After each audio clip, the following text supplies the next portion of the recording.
பாடுவோம். 28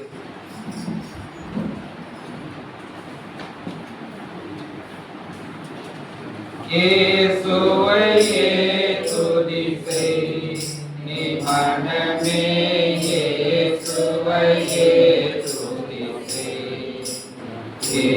இயேசுவையே துதி செய் நீ மனமே, இயேசுவையே துதி செய். ஆசன காக பராபரவஸ், ஆசன காக பராபரவஸ், தேச குமாரன் யாக கிறிஸ், தேச குமாரன் யாக கிறிஸ். இயேசுவையே துதி செய் நீ மனமே, இயேசுவையே துதி செய். இயேசுவையே துதி செய் நீ மனமே, இயேசுவையே துதி செய். அந்தரவாசரையும் தரசந்த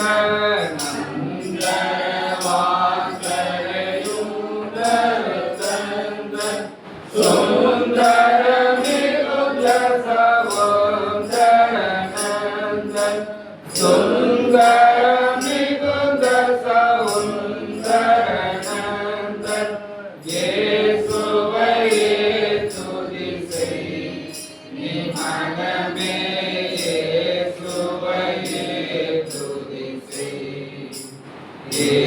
இயேசுவையே துதி செய் நீ மனமே, இயேசுவையே துதி செய்.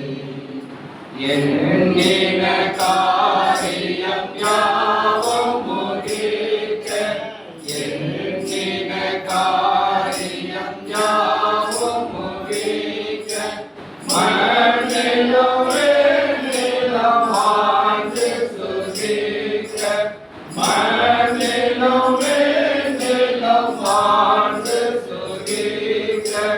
இயேசுவையே துதி செய் நீ மனமே, இயேசுவையே துதி செய்.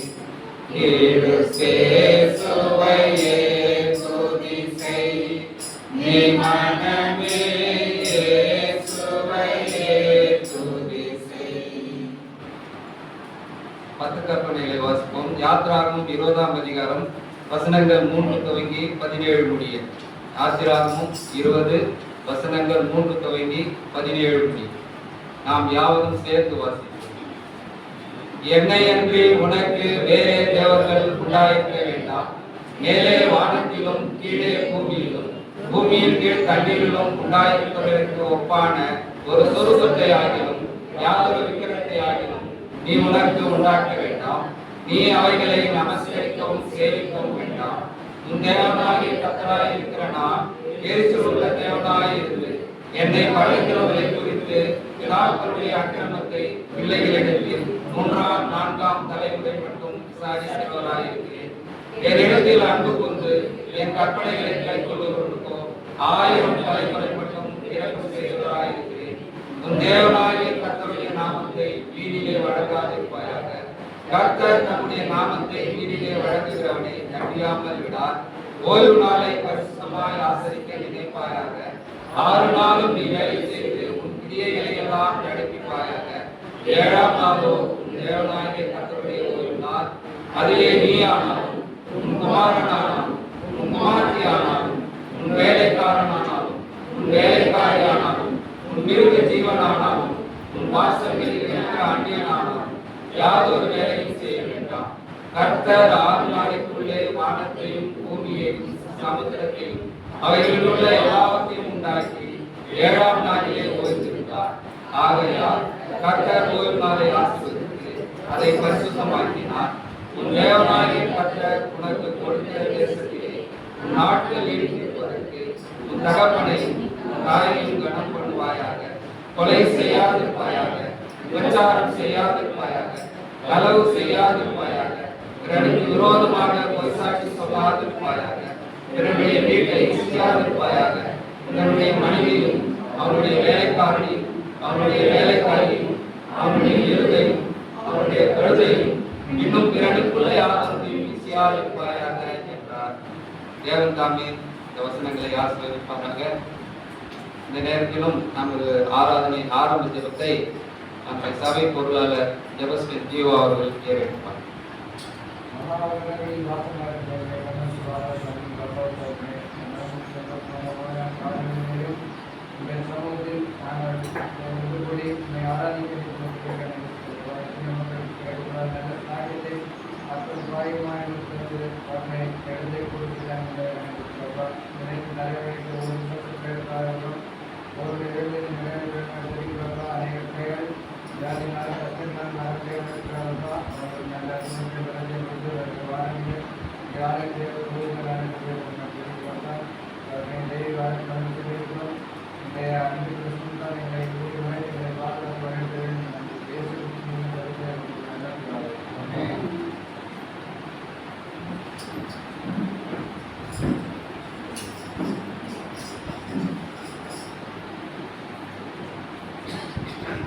காணிக்கைக்கான நேரம்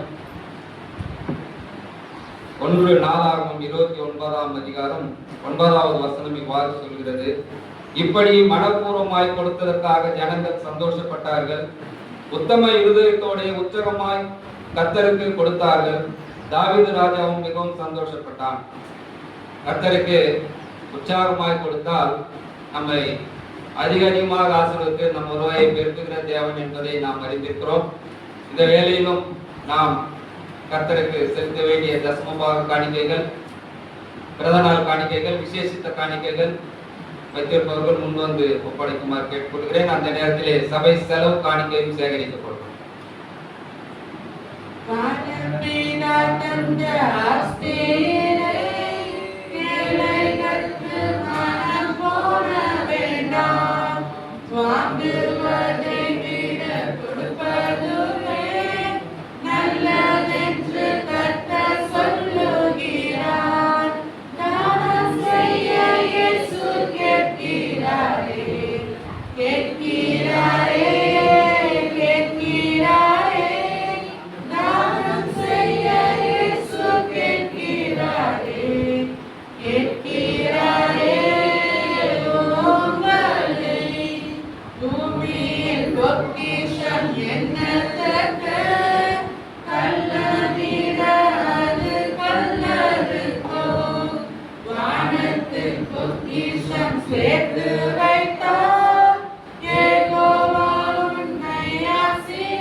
யாவரும் எழுந்திருப்போம்.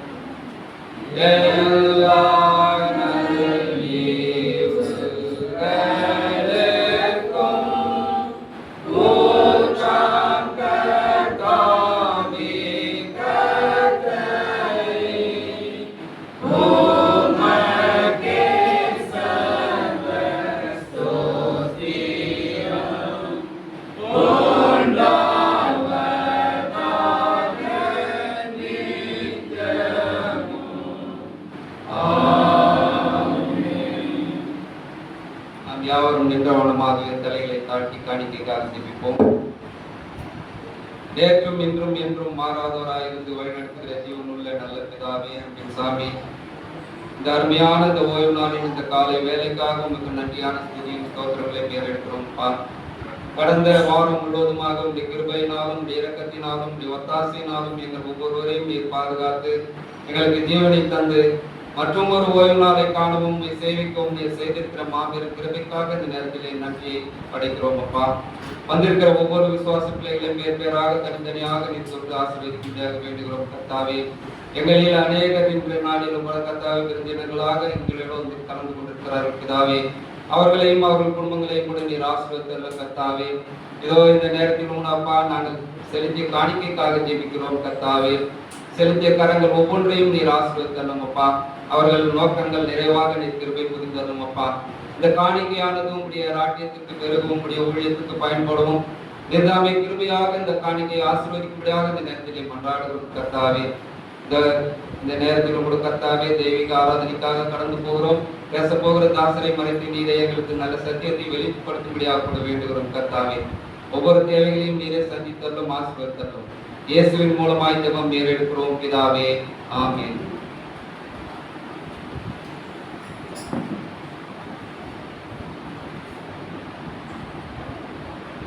நாமும் அழைக்கப்படுவதாக இந்த நாளில் நாம் ஜெபஸ்மரியில் காத்திருப்போம். நம்முடைய தேவ செய்தியை முழுமையாக நம்முடைய பள்ளிவர்கள் சார்ல்ஸ் ஆபிரகாம் அவர்கள் நமக்கு தேவ செய்தி கொடுக்கிறார்.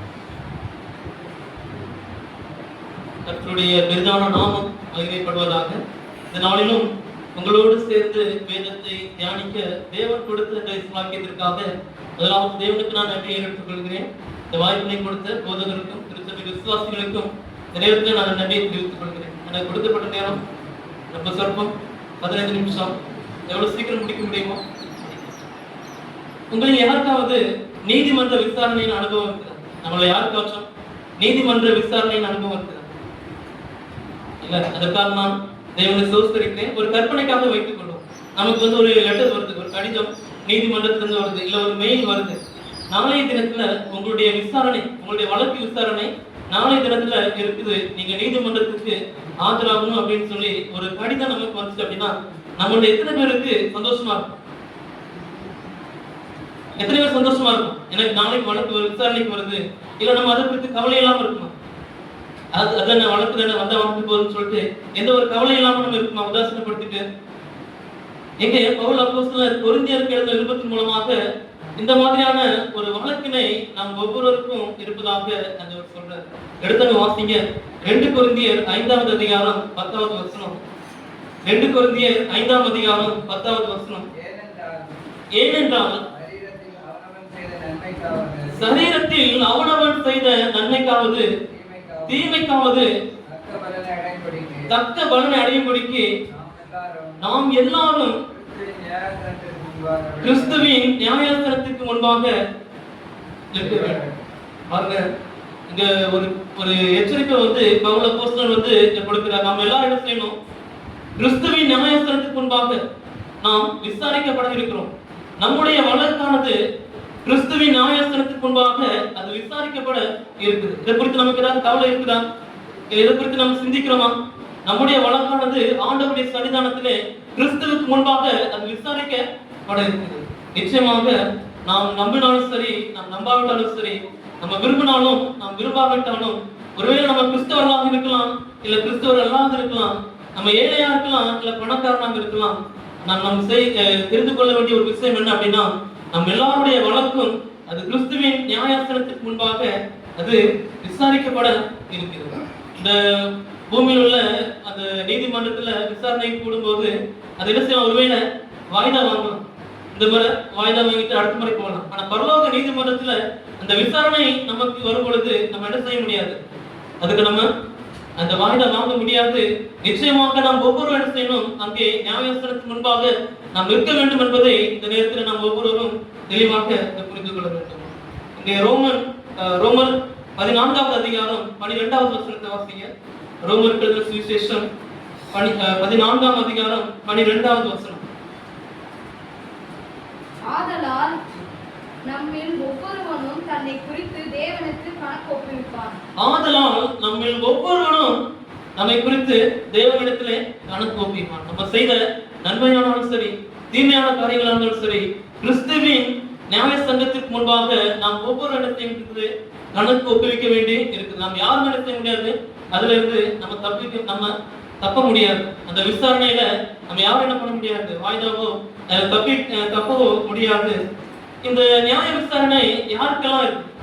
யாரெல்லாம் இந்த கிறிஸ்துவின் நியாய விசாரணையில நம்ம சந்திக்க இருக்கிறோம்? வாசிக்கலாம். பிரசங்கி 3ஆம் அதிகாரம் 17ஆம் வசனத்தை வாசிங்க. பிரசங்கி 3ஆம் அதிகாரம் 17ஆம் வசனம். சகல எண்ணங்களையும் சகல செய்திகளையும் நியாய தீர்ப்பு காலம் இனி இருக்கிறபடியால் சன்மார்க்கனையும் துன்மார்க்கனையும் தேவன் நியாயம் தீர்ப்பார். போதும். இங்க முதலாவது 2 பிரிவினரை பார்க்கிறோம். தேவன் யாரை நியாயம் தீர்க்க போறாரு? சன்மார்க்கன், நீதிமான். சன்மார்க்கன் அப்படின்னா நீதிமான். துன்மார்க்கனையும் தேவன் நியாயம் தீர்ப்பார். இப்போ இங்க ஒரு காரியம் நடக்குது. இங்க யாரு? மனுஷன். சன்மார்க்கன், துன்மார்க்கன். அப்ப மனிதர்களை மாத்திரம் தான் தேவன் நியாயம் விசாரிக்க போறாரா? மனிதர்களை மாத்திரம் தான் தேவன் நியாயம் விசாரிக்க போறாரா? யூதா 6வது வசனத்தை வாசிங்க. யூதா 6வது வசனம். சீக்கிரம் வாசிங்கன்னா நம்ம சீக்கிரம் முடிச்சிடலாம். யூதா 6வது வசனம். இந்த வசனம் என்ன சொல்றதுன்னு பார்க்கும் பொழுது, தங்களுடைய ஆதி மேன்மையை காத்துக் கொள்ளாமல் தங்களுக்குரிய வாசஸ்தலத்தை விட்டுவிட்ட தூதர்களையும் நியாய தீர்ப்புக்கென்று நித்திய சங்கிலிகளாலே கட்டி. போது சார், இங்க யார் பார்க்கிறோம்? விழுந்து போன தூதர்களையும் பார்க்கிறோம். ஒரு தேவன் யாரையும் நியாயம் தீர்க்க போறாரு? அந்த நியாய தீர்ப்பு நாளில விழுந்து போன பாவம் செய்த அந்த தூதர்களையும் லூசிபரையும் அவரை சேர்ந்த கூட்டத்தாரையும் தேவன் செய்ய போறாரு, நியாயம் தீர்க்க போறாரு. அப்ப இந்த நியாய தீர்ப்புல யாரெல்லாம் பங்கெடுக்க போறாங்க அப்படின்னா, சன்மார்க்கன், துன்மார்க்கன், விழுந்து போன தூதர்களையும் தேவன் நியாயம் விசாரிக்க போறான்னு சொல்லி பார்க்கிறோம். இந்த பூமியின் நியாயாதிபதிகளை நாம் பார்த்தோம் அப்படின்னா பெரும்பாலும் எப்படி இருப்பாங்க? ஓர வஞ்சனைகளா இருப்பாங்க, பாரபட்சம் பார்க்கிறவங்களா இருப்பாங்க, பரிதானம் வாங்கி லஞ்சம் வாங்கி வழக்கை என்ன செஞ்சிருவாங்க? மாத்தி விட்டுருவாங்க. நீதிமான தப்பை செய்யாதவனை தண்டனை கொடுத்துருவாங்க, தப்பு செஞ்சவனை நீதிமான நிரபராதின்னு சொல்லி விடுவிச்சிருவாங்க. ஆனா நம்முடைய தேவன் பரலோக நியாயாதிபதி அவர் எப்படிப்பட்டவரா இருக்கிறாரு? அவர் நீதியும் நியாயமும் உள்ள தேவனாக அவர் இருக்கிறார். சங்கீதம் 7வது சங்கீதம் 11வது வசனம் சொல்லுது, தேவன் நீதியுள்ள நியாயாதிபதி.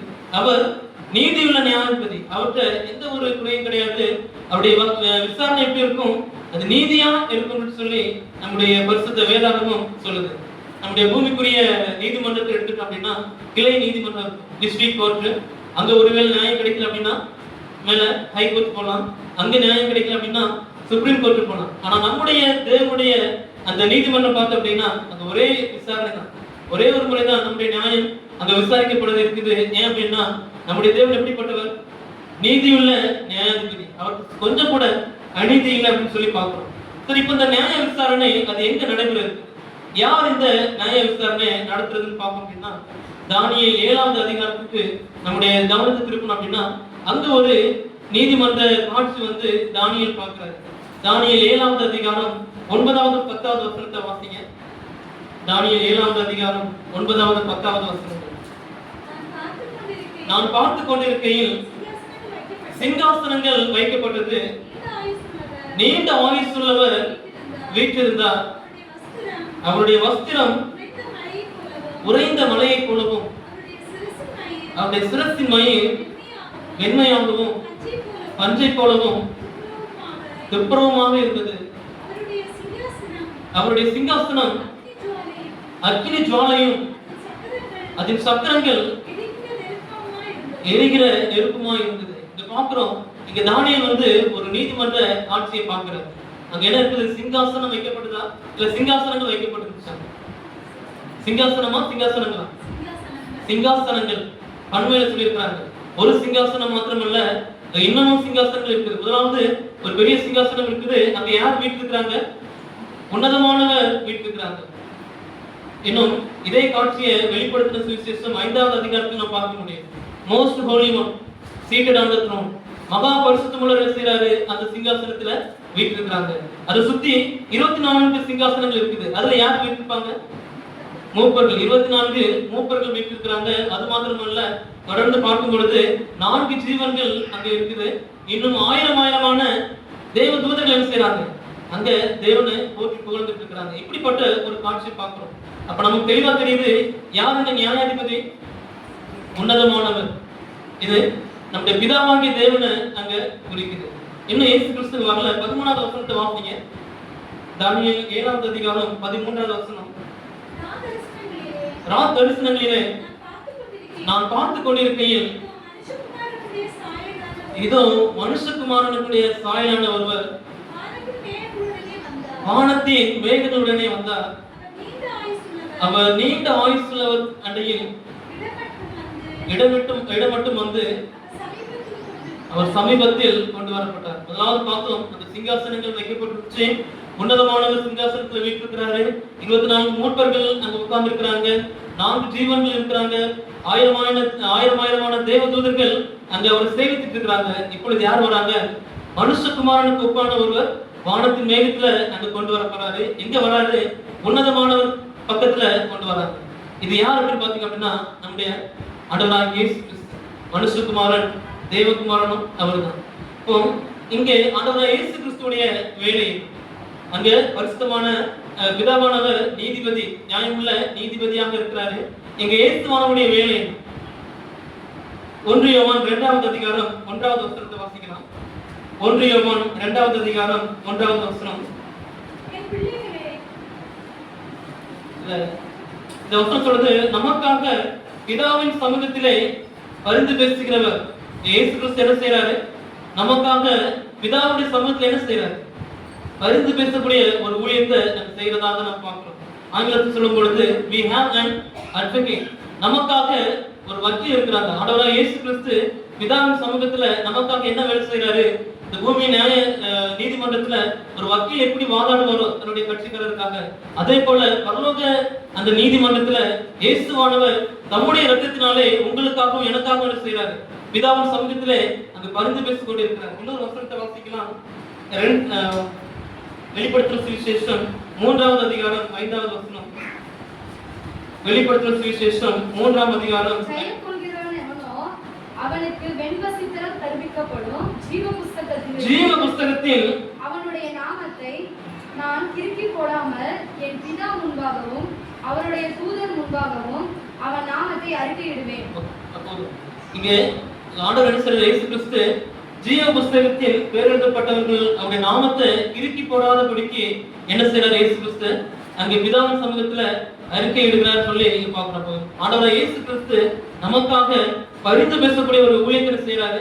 இங்க செஞ்சுட்டு இருக்கிறார் அந்த பரலோக நீதிமன்றத்தில் சொல்லி இந்த காட்சி நமக்கு தெளிவுபடுத்துது.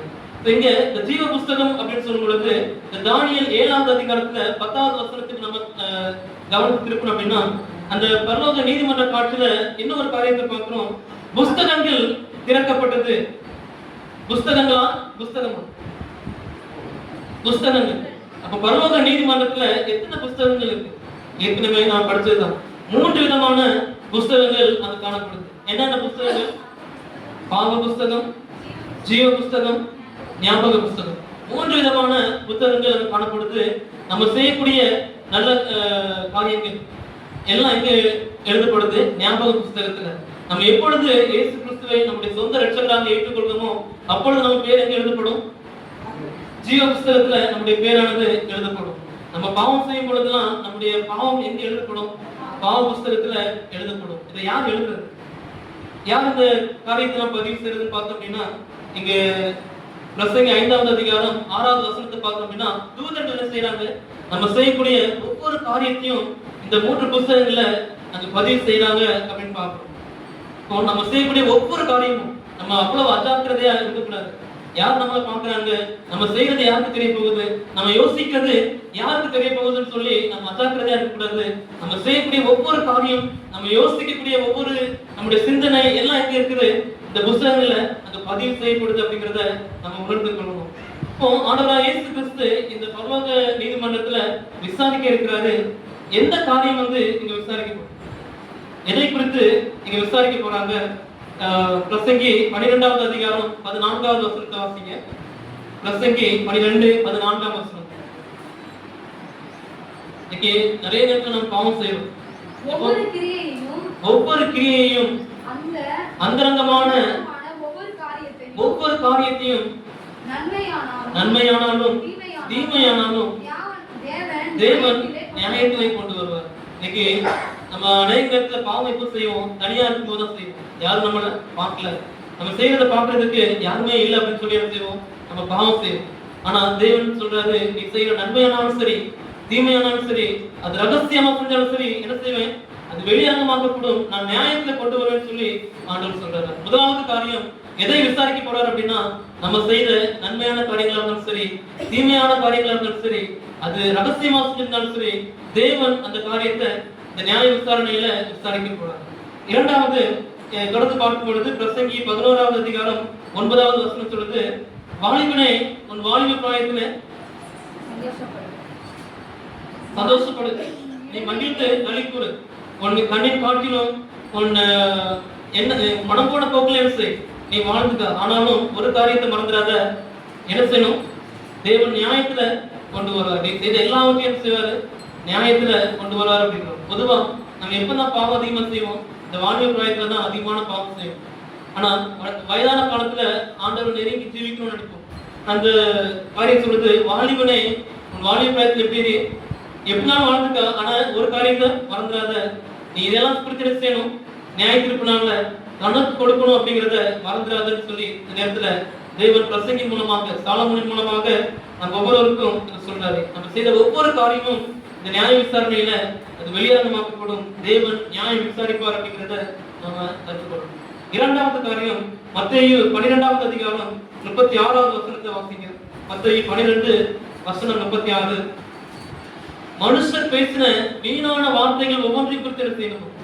நியாயத்திற்கு நாட்கள்ல கணக்கு ஒப்பிக்கணும். இன்னைக்கு நம்ம வாய் இருக்குது அப்படிங்கிறதுக்காக என்னன்னாலும் பேசுவோம். ஆனா நம்ம பேசுறத வார்த்தைகள்லாம் என்ன செய்யணும்? நியாயத்திற்கு நாள்ல நம்ம கணக்கு ஒப்பிக்க வேண்டியிருக்கிறோம். தேவன் நம்ம பேசுற வார்த்தைகளை என்ன செய்யக்கூடாது? நியாயம் விசாரிக்க போறாரு. அப்ப நம்ம எவ்வளவு ஜாக்கிரதையா இருக்கும் பேசுறதுக்கு. அப்புறம் சொல்லுது, கேட்கறதுக்கு பொறுமையா இருக்கணும், பேசுறதுக்கு எப்படி இருக்கணும்?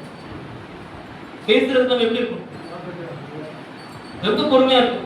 இந்த பாவத்துல பாத்தீங்க அப்படின்னா நாவானதான செய்யுது, அதிகமான பாவம் செய்யுது.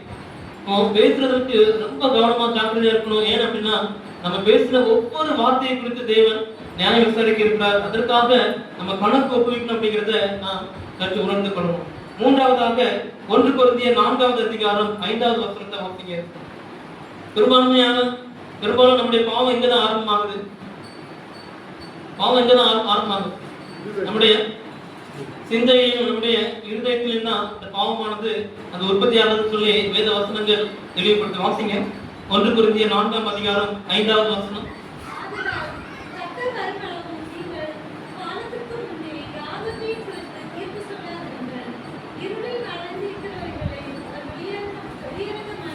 இருளில் மறைந்திருக்கிறவர்களை அவர் வெளியரங்கமாக்கி இருதயங்களின் யோசனைகளையும் வெளிப்படுத்துவார். பாருங்க, நியாயத்திற்கு நாளில தேவன் நம்முடைய இருதயத்தின் யோசனைகள், நம்ம மனசுல சிந்திச்சது நம்ம பாவம் செஞ்சிருக்க மாட்டோம், ஆனா யோசிச்சிருக்கோம் சிந்தையில. இன்னைக்கு காலையில நம்ம கோயிலாட்படி பாடம் படிச்சோம். அதுல லூசிபர் பத்தி சொல்லும் பொழுது அவர் என்ன செஞ்சாரு? தன்னுடைய இருதயத்துல சொல்லி கொண்டாடினா அந்த வசனத்தை வாசிச்சோம். நான் வானத்துக்கு எதுவுமே தேவனுடைய சிங்காசனத்துக்கு மேலாக என்ற சிங்காசனத்தை உயர்த்தேன்னு சொல்லி அவர் என்ன செஞ்சாரு? இருதயத்துல சொல்லிக் கொண்டாரு. அந்த பாவம் அங்க விசாரிக்கப்படுச்சு. இங்க நம்முடைய இந்த காரியம் நமக்கு தெளிவுபடுத்துறது என்ன அப்படின்னா, நம்முடைய இருதயத்தின் யோசனைகள், நம்முடைய எண்ணங்கள் ஒவ்வொன்றையும் ஆண்டவர் செய்வாரு. நியாயத்திற்கு நாள்ல அங்க நியாயம் விசாரிப்பார் அப்படிங்கிறத இந்த வசனங்கள் நமக்கு தெளிவுபடுத்துது. வெளிப்படுத்தின சுவிசேஷம் 14வது அதிகாரம் 6வது 7வது வசனத்தை பார்க்கும் பொழுது, இந்த முதல் தூது தேவனுக்கு பயந்து அவரை மகிமைப்படுத்துங்கள், அவர் நியாய தீர்ப்பு கொடுக்கும் வேலை வந்தது. இங்க இந்த நேரத்துல இந்த காலத்துல செய்ய வேண்டிய பிரசனம் என்னதான்? இதுதான், தேவனுக்கு பயந்து அவரை மகிமைப்படுத்துங்கள், அவருடைய நியாய தீர்ப்பின் வேலை வந்துச்சு. ஆண்டவர் நியாய தீர்ப்பு கொடுக்கக்கூடிய அந்த காலமானது வந்துருச்சு. அப்ப இந்த நியாய தீர்ப்பு எப்ப ஆரம்பமாச்சு? ஆண்டவர் நியாய தீர்ப்பு கொடுக்க போறாருன்னு வசனம் சொல்லுது. அப்ப இந்த நியாய தீர்ப்பு எப்ப ஆரம்பிச்சு அப்படின்னு பார்த்தோம் அப்படின்னா, தானியேல் 8வது அதிகாரத்துல 2340 தீர்க்கத்தை நாம் பார்க்கிறோம். இந்த 2340 முடியும் போது என்ன நடக்கும்? பரிசுத்த ஸ்தலம் சுத்திகரிக்கப்படும் அப்படின்னு பார்க்கிறோம். அந்த 1844வது வருஷம் இந்த 2340 தீர்க்க தரிசனம் முடியுது. 1844 அக்டோபர் 22ஆம் தேதி அந்த நியாய விசாரணை அந்த 1844வது வருஷம் அக்டோபர் 22ஆம் தேதி எங்க ஆரம்பமாயிருக்குது? பரலோக பரிசுத்த ஸ்தலத்திலே அது ஆரம்பமாயிருக்குது. ஆண்டவராகிய இயேசு கிறிஸ்து அவருடைய இரத்தத்தினாலே அவர் ஆசாரிய வஸ்திரத்தை எடுத்தவராக அவருடைய ரத்தத்தினால என்ன செய்றாரு, இந்த பரலோக நீதிமன்றத்திலே நமக்காக பிதாவின் சமூகத்துல இங்க நமக்காக பரிந்து பேசிக் கொண்டிருக்கிறார். அந்த நியாய விசாரணை எப்போ ஆரம்பிச்சு அப்படின்னா 1844 வருஷம் அக்டோபர் 22ஆம் தேதி ஆரம்பமாயிருக்குது. பாருங்க, முதலாவது தூது எப்பொழுது பிரசங்கிக்கப்பட்டுச்சு? 1826 வருஷம் முதல் 1844 வரைக்கும் என்ன பண்ணாங்க? தேவனுடைய மனுஷன் வந்து இந்த பிரசனத்தை பண்ணாங்க. தேவனுடைய நியாயத்திற்கும் வேலை ஆரம்பமாயிட்டு அப்படின்னு சொல்லி ஜோசப் வூல்ஃப் வந்து என்ன பண்றாரு, ஆசியாவில பிரசனம் பண்ணிருக்கிறாரு. அதே போல இர்விங்ஸ் வந்து இங்கிலாந்துல பிரசனம் பண்றாரு. வில்லியம் மில்லர் அமெரிக்காவில பிரசனம் பண்ணிருக்கிறாரு. இன்னும் நூற்றுக்கணக்கான தேவனுடைய பிள்ளைகள் உலகம் எங்க நினைச்சிருக்கிறாங்க. இந்த முதலாவது தூது தேவனுக்கு பயந்து அவரை மகிமைப்படுத்துங்கள், அவர் நியாயத்திற்கு கொடுக்க வேலை வந்துச்சு அப்படிங்கிற இந்த முதலாவது தூதை உலகம் எங்க என்ன பண்ணிருக்கிறாங்க, அவங்க பிரசனம் பண்ணிருக்கிறாங்க. இந்த நியாய விசாரணை முதலாவது எங்க ஆரம்பமாகும்? 1 பேதுரு 4வது அதிகாரம் 17வது வசனம் பார்க்கும் பொழுது இது எங்க முதலாவது ஆரம்பமாகும்? நியாயத்திற்கு முதலாவது எங்க ஆரம்பமாகும்? தேவனுடைய வீட்டுல. வாசிங்க 1 பேதுரு 4வது அதிகாரம் 17வது வசனம். நியாயத்தீர்ப்பு தேவனுடைய வீட்டிலே துவங்கும் காலமாக இருக்கிறது. அப்ப முதலாவது இந்த நியாயத்தீர்ப்பு எங்க ஆரம்பமாகும்? தேவனுடைய வீடு, திருச்சபையில தான் அது ஆரம்பமாகும். முதலாவது யார்கிட்ட ஆரம்பமாகுது? போதகிட்ட, மூப்பர்கிட்ட, அடுத்து விசுவாசிகள், நம்ம கிட்ட ஆரம்பமாகுது. அடுத்துதான் எங்க போகுது? அது புறஜாதிகளுக்கு வெளியே போகுது. அப்போ இந்த காரியத்தை பத்தி நம்ம எவ்வளவு ஜாக்கிரதை இல்லாம இருக்கும். நியாயத்தீர்ப்பு தேவனுடைய வீட்டில் துவங்கும் காலமாக இருக்குது அப்படிங்கிறத உணர்ந்து தேவனை கேட்க செஞ்சவள பிள்ளைகளாக நம்ம என்ன செய்யணும்? ஒவ்வொருவரும் நம்ம வாழணும் அப்படிங்கிறத இந்த காரியம் நம்ம கற்றுக் கொடுக்குது. வெளிப்படுத்தும் சுவிசேஷம் 22வது அதிகாரம் 12வது வசனம் சொல்றது, இதோ நான் சீக்கிரமாக வருகிறேன், அவனவனுக்கு நான் அளிக்கும் பலன் என்னோடு கூட வருகிறது. இவை சாட்சியாக அறிவிக்கிற தேவன் சீக்கிரமாக வர இருக்கிறார். நம்ம செய்த ஒவ்வொரு காரியம் நன்மையானாலும் சரி தீமையானாலும் சரி அதற்கேற்ற பலனை கொடுக்கிறதுக்கு தேவன் வெகு சீக்கிரத்துல வர இருக்கிறார். ஒரு சிறிய கதை வந்து எடுத்து சொல்ல ஆசைப்பட்டேன். 2 நண்பர்கள் இருந்தாங்க. பள்ளி பருவத்துல இருந்து நெருங்கிய நண்பர்கள். ஒருத்தர் நல்லா படிச்சாரு, ஒருத்தர் நல்லா படிக்கல. நல்லா படித்த அந்த நண்பர் என்ன செய்யறாரு, ஒரு வக்கீலாக வேலைக்கு போறாரு. நல்லா படிக்காத அந்த நபர் என்ன செய்யறாரு, தோல்வி அடைந்து எந்த வேலையும் கிடைக்காம திருடுறதுக்கும் குற்ற வழக்குக்கும் என்ன செய்யறாரு, கடந்து சொல்றாரு. ஒரு பெரிய ஒரு குற்றவாளியா மாறுறாரு. இவர் குற்ற வழக்கு விசாரணைக்கு வரும் பொழுதுலாம் இந்த நண்பர் வக்கீலாக இருக்கிறாரு. அந்த நண்பர் அவர் என்ன செய்வார், இவருக்காக வாதாடி விடுதலையா இருப்பார். ஒரு குற்ற விசாரணைக்கு போகும் பொழுதுலாம், நியாய விசாரணைக்கு போகும் பொழுதுலாம் இவர் வாதாடி அவரை விடுதலை செய்வார். இப்படியா நடந்துட்டு இருக்கும் பொழுது கடைசியா ஒரு பெரிய ஒரு குற்றத்துல அவர் மாட்டினார். இவருடைய வழக்கானது வருது, நீதிமன்றத்துல விசாரணைக்கு வருது. இப்பொழுது அந்த குற்றவாளியான நண்பர் நீதிமன்றத்துல விசாரணைக்காக அந்த விசாரணை கூண்டுல கைதியாக நிற்கிறார். நிற்கும் பொழுது அந்த ஜட்ஜை பார்க்கிறாரு. ஜட்ஜ் யாரு? தன்னுடைய நண்பன். இவருக்கு ஒரு சந்தோஷம், நம்ம நண்பன் ஜட்ஜாக இருக்கிறாரு, கண்டிப்பா என்ன செய்வார், நம்மள விடுதலை ஆக்குவாருன்னு சொல்லிட்டு சந்தோஷமா இருக்கிறாரு. அந்த வழக்கு வந்து அங்க விசாரிக்கப்படுது. விசாரணை முடிந்து அந்த ஜட்ஜ் என்ன செய்யறாரு, இந்த நபரை குற்றவாளியின் தீர்ப்பு கொடுத்து அங்க தண்டனை அறிவிக்கிறாரு. தண்டனை கொடுத்த மாத்திரத்துல இந்த நண்பனுக்கு வந்து தாங்கிக் கொள்ளவே முடியல. அவரு நீதிபதி சீட்ல இருந்து கீழே வரும் பொழுது இந்த நண்பர் கேட்கிறாரு, இவ்வளவு நாள் நீங்க என்ன பண்ணீங்க, என்ன காப்பாத்தினியே, இன்னைக்கு நீ ஜட்ஜா இருக்கும்போது என்ன பண்ற, என்ன கையெழுத்தேன்னு சொல்லும் பொழுது அந்த நபர் சொன்னாரு, அந்த ஜட்ஜ் சொன்னாரு, இவ்வளவு நாள் நான் யாரா இருந்தேன், வக்கீலாக இருந்தேன், உனக்காக வாதாடினேன். இன்னைக்கு நான் நீதிபதியா இருக்கிறேன், உனக்காக அந்த காரியத்தை நான் செய்ய முடியாது, நான் நீதியா நான் நியாயம் விசாரிக்கணும்னு சொல்லி அவர் செஞ்சார். நம்முடைய தேவன் பிதாவின் சமூகத்துல நமக்காக பரிந்து பேசிக் கொண்டிருக்கிறார். என்னன்னைக்கு அவர் பரிந்து பேசிட்டே இருப்பாரா? அவர் ஆசாரிய வஸ்திரத்தை கலட்டி வைத்து ராஜ வஸ்திரத்தை அவர் போட்டுக்கொள்ள அந்த காலம் வர இருக்குது. அவர் அங்க அந்த ராஜ வஸ்திரத்தை அவர் அங்க அணியும் பொழுது நிச்சயமா என்ன செய்ய மாட்டார், நமக்காக பரிந்து பேச மாட்டார். ஒருவேளை நம்முடைய விசாரணை அங்க விசாரிக்கப்பட்டு ஒருவேளை நம்ம குற்றவாளியாக தீர்மானிக்கப்பட்டிருந்தோம் அப்படின்னா நிச்சயமா என்ன செய்ய முடியாது, யாராலையும் நம்ம காப்பாற்ற முடியாது. வெளிப்படுத்தும் சுவிசேஷம் 21வது அதிகாரம் 27வது வசனத்துல இங்க யோவான் இங்க ஒரு காட்சியை பார்க்கிறாரு, பரலோக காட்சியை பார்க்கிறாரு.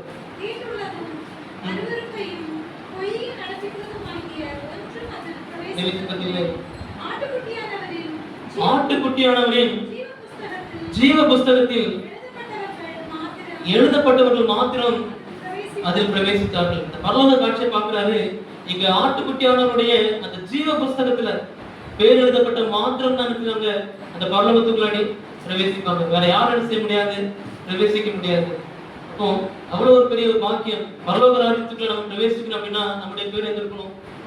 ஜீவ புஸ்தகத்துல நம்மளுடைய பேரானது அங்க எழுதப்படணும். நம்ம ஒவ்வொரு இடத்துலையும் ஆண்டருடைய நியாயத்தீர்ப்பான் நாளானது அது நெருங்கிருச்சு அப்படிங்கிறத உணர்ந்தவர்களாக நம்முடைய பேரானது அவருடைய ஜீவ புஸ்தகத்துல எழுதப்படணும் அப்படிங்கிறதுக்காக நாம் ஜெபிப்போம். தேவன் தாமே நம்ம ஒவ்வொருவரையும் ஆசீர்வதிப்பார்.